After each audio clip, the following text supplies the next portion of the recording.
Hey guys, Shadow Reviewer here. Today I'll be reviewing Avatar: The Last Airbender, Book 1, Chapter 5, The King of Omashu. This is a really great episode. Um, Plenty of funny gags. From the start, we have Aang pretending he's an old man, and the gag really absolutely works. It's downright funny. He plays it so well. Um, the city of Omashu itself is pretty spectacular to look at.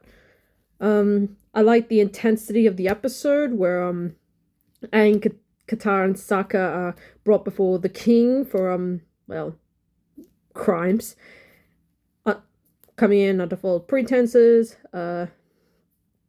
and property damage.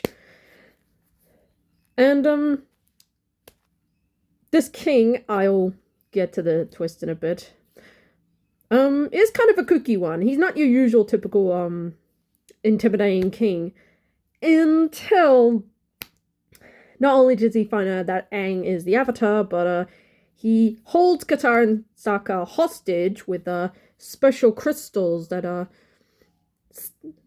start entrapping them unless Aang does the impossible tasks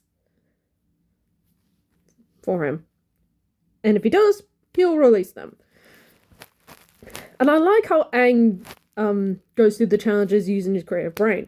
For the first one, you would think this is highly impossible. The key is in a waterfall. How's Aang gonna get to it? But instead of charging in like any person would, he thinks to use his environment to his advantage by breaking a sharp rock and throwing it straight at the chain holding the key. Very smart. Well done, Aang. The next one is pretty much getting the king's pet. And you would think at first that the cute little bunny is the pet. Aang tries to follow it around. There's a big ass monster behind him until Aang, once again, figures out that the bunny isn't the pet. It's the big ass monster. Honestly, this king is such a crazy kook. And then the final challenge, Aang foolishly decides to challenge the king to the duel. Big ass mistake. And the fight is pretty entertaining. I mean, the king is a pretty good earthbender. Aang, despite all the criticisms of evading, being slow, and all the taunts that the king gives him that, oh, you have to do better than that, typical of Airbenders, avoiding and averting, all the usual crap. Until Aang, of course, overpowers him. And I like that the king is willing to stand down until he answers him the one final question. What's his name?